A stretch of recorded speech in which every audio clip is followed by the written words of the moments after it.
Oh my gosh, you get him sniffing. My little four-legged fur baby just made an appearance, and now he's gonna lay back down. Hey everyone, welcome back to my channel. This is Taylah Janese, and today I want to talk about imposter syndrome, but not really. I want to touch upon it, but sorry, it's kind of like clickbait. A little bit, just a little bit. I really want to talk about labels and titles and how it can lead to being stuck in a box, limited to some extent, or the opposite where you are too broadened out. You are just trying to do every and anything because you feel like you have to, because it's in your title. So either extreme is a problem. And that's what I want to talk about. So, imposter syndrome, the feelings of inadequacy that persist despite evident success. From my perspective, there are two issues with imposter syndrome, and it's we put so much of a high standard on people and their perception and even our own self-doubts. And then the other issue is like labels, when we try to label ourselves or give ourselves a title and we try to stick so closely to that label, and there's this standard that if we don't live up to it, we're failing. No matter how many times someone says you're good at that, or if you're an artist, you sold this piece. If you're a teacher, people tell you that you're such an awesome teacher, they learn so well. It doesn't matter, because you are constantly trying to live up to a standard that is almost unrealistic. You can always be better.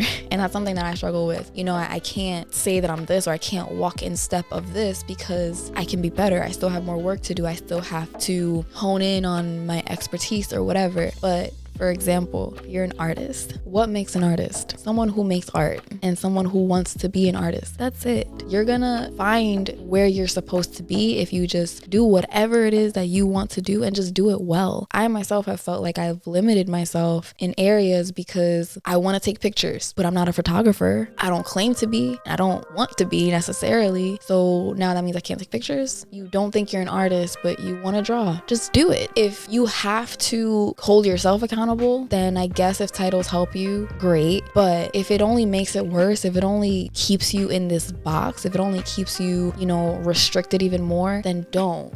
Just allow yourself to do and be whatever it is that you want to be and do. The gifts that you have, God has given you gifts for a reason. Just walk in it. And there's no one rigid line. We sometimes put ourselves and put the things that God has given us in a box when has God told us to do that? Or who has told us to do that? Society and people who want to keep us constricted. So me, I don't even want to limit myself, because who knows where I'll be in 5 years. But I do art right now. I draw, I paint, I do digital art at this present time. I write, I do this now.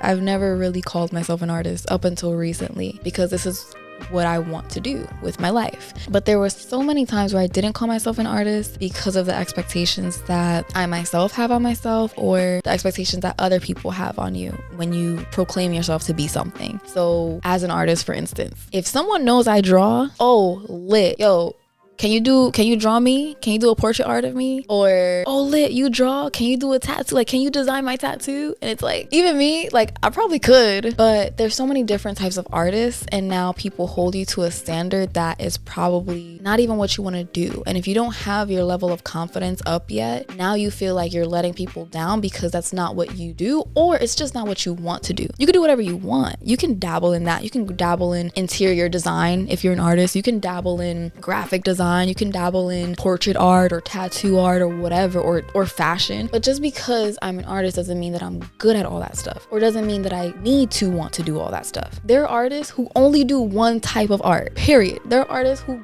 just paint nature, dogs and cats. That doesn't make them any less of a brilliant artist in the field that they're in. But when you start to try to branch out and do any and everything to fulfill the expectations of other people, that's where you're hurting yourself. You're limiting yourself, because you're trying to be, you want to be a fish in water, but now you're also trying to be on land. Figure it out. Know what you want to do. That's one extreme. But the other extreme is not trying anything else, which is also what I've gotten caught up in.